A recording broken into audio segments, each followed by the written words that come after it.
Bienvenue à toutes et à tous dans ce plateau spécial sur Gabon 24. Le Gabon, pays au cœur du bassin du Congo, se positionne depuis de nombreuses années comme un acteur majeur de la lutte contre le changement climatique. Aujourd'hui, nous allons décrypter les enjeux de la politique climatique gabonaise à travers la récente participation du Conseil national climat, le CNC, à la réunion du groupe africain des négociateurs, mais aussi la célébration des 15 ans d'action climatique du Gabon. Nous aborderons également les enjeux de la prochaine session de Bonn, le tout en ligne de mire de la COP30 qui se tiendra à Belém au Brésil. Et pour en parler avec moi sur ce plateau, M. David Onomori, il est secrétaire permanent du Conseil national du climat. Monsieur, bienvenue sur le plateau de Gabon 24. Bonjour madame, merci de me recevoir. Alors nous allons commencer avec cette actualité brûlante, la récente participation du Conseil national climat à la réunion du groupe africain des négociateurs en Tanzanie en prélude de la COP30. Alors en tant que secrétaire permanent du Conseil national climat, quel a été le rôle du Gabon lors de cette rencontre ? Écoutez, peut-être rapidement dire un mot sur le Conseil national climat, créé en 2010 et qui est en fait l'organe de conseil du gouvernement en matière de lutte contre le changement climatique. Le Conseil a aussi la mission donc d'élaborer la politique nationale sur la question de la lutte contre le changement climatique. Et le Conseil est point focal de la Convention cadre des Nations Unies sur le changement climatique. C'est donc pour cette raison que nous étions présents à la réunion de Tanzanie, organisée par le groupe africain des négociateurs. Un groupe africain des négociateurs qui a globalement la mission de coordonner et harmoniser les positions de l'Afrique, les positions du continent lors des négociations internationales, de porter la voix du continent effectivement lors de ces négociations et de faire un reporting, d'informer en tout cas les instances politiques que sont le comité des chefs d'État africains sur le changement climatique, le comité des ministres de l'environnement africain sur de l'environnement sur le changement climatique. Donc le Conseil était présent, le Gabon par notre voix était présent à cette réunion et c'est une réunion en fait qui visait à harmoniser la position africaine dans le cadre des prochaines négociations qui se feront à mi-parcours à Bonn et plus largement celles qui se feront en novembre lors de la COP à Belém. Parlons justement de ces négociations. Quelles ont été les grandes lignes de ces discussions et pourquoi sont-elles importantes pour le continent africain ? Les grandes lignes de ces discussions étaient liées à l'adaptation au changement climatique, notamment le financement de l'action climatique. Il est important que l'Afrique reçoive du financement dans cette matière. La question des pertes et dommages était également au cœur des négociations et nous avons évoqué le nécessaire engagement de la jeunesse africaine dans le cadre de la lutte contre le changement climatique. C'est une réunion qui a vu la participation donc de plusieurs acteurs, gouvernementaux notamment, des représentants de la société civile, des représentants du secteur privé, des partenaires internationaux de l'Afrique. D'accord, alors le Gabon que vous représentez lors de ces négociations a mis en avant un atout majeur du continent africain, à savoir les forêts du bassin du Congo. Alors quel rôle jouent véritablement ces forêts ? Le Gabon est parti du bassin du Congo, comme vous le savez. Alors le bassin du Congo, c'est 250 millions d'hectares de forêts, c'est 70 milliards de stocks 70 milliards de tonnes de carbone et ce sont annuellement 750 millions de tonnes de CO2 qui sont absorbées. Les forêts du bassin du Congo ont des influences diverses, une influence notamment sur les régimes pluviométriques allant de l'Éthiopie jusqu'à l'Égypte.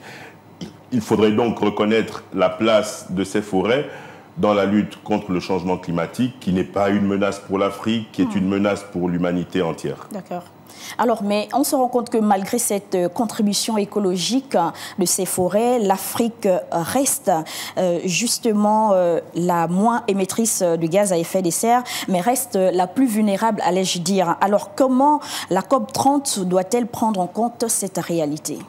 Écoutez, l'Afrique est en effet la plus vulnérable. 4% des émissions de gaz à effet de serre, mais elle subit les conséquences du changement climatique. Pour rester dans l'actualité, dans la nuit d'hier à aujourd'hui, il a plu, alors que dans l'inconscient collectif, eh bien, à partir du 15 mai, par exemple, il ne devrait plus pleuvoir. Vous avez des exemples divers, hein, le recul du trait de côte au niveau de Libreville, des populations qui partent d'une région à une autre du fait du changement climatique notamment. Et donc, oui, l'Afrique fait face au changement climatique, elle est vulnérable, elle est véritablement menacée. La COP est donc un enjeu majeur, en tout cas une réunion au cours de laquelle l'Afrique, à travers le groupe africain des négociateurs, devrait pouvoir souligner et mettre en avant ses besoins spécifiques afin qu'ils soient pris en compte dans le cadre de la lutte globale contre le changement climatique. D'accord. Alors parlons à présent, monsieur le secrétaire permanent du Conseil national climat, des 15 ans d'existence justement du CNC au Gabon. Et cette année, le CNC célèbre donc un jalon important. Quel est le bilan que faites-vous de ces 15 années d'engagement du CNC ? 15 années d'engagement du CNC, 15 années d'engagement du Gabon dans le cadre de la lutte contre le changement climatique. On est parti d'un lien particulier, en tout cas dans l'immédiate après-indépendance, avec les questions d'environnement et affiner, préciser ces 15 dernières années sur la question de la lutte contre le changement climatique. Avec la création donc au plan institutionnel en 2010 du Conseil national sur les changements climatiques. Le Conseil placé sous l'autorité directe du président de la République, avec, comme je le disais à l'entame de mon propos, la mission de coordonner la politique nationale du pays en matière de lutte contre le changement climatique au niveau national, au niveau international. Le Conseil national climat existe donc depuis ces 15 années et le Gabon, dans ce cadre, a quand même connu quelques réalisations. On peut évoquer le fait qu'au cours de ces 15 années, le pays a par exemple assuré la coordination du comité africain des chefs d'État sur le changement climatique, le CAOSC, pendant 3 ans, de 2017 à 2020. Le pays a procédé à une forte mobilisation des financements climatiques. Le pays a par exemple procédé à une contribution initiale dans le cadre de l'initiative africaine d'adaptation. L'initiative africaine d'adaptation en 2017, etc. Donc ce sont un certain nombre de réalisations sur ces 15 années. Il n'y a pas que ça. Nous avons eu au cours de cette période, au cours de ces 15 ans, la signature d'un partenariat stratégique avec l'initiative pour les pays de l'Afrique centrale, le CAFI. Le pays a lui-même procédé à la présidence du groupe africain des négociateurs. Le pays a procédé à participer à diverses négociations sur le changement climatique, aux diverses COP, à un niveau à un niveau suffisamment élevé. D'accord, autant d'actions en 15 ans. Alors, lorsqu'on parle du climat, la question du financement est quand même très cruciale, très importante. Et le financement climatique est justement un enjeu majeur. Alors, comment le Conseil national climat a-t-il réussi à mobiliser des ressources ?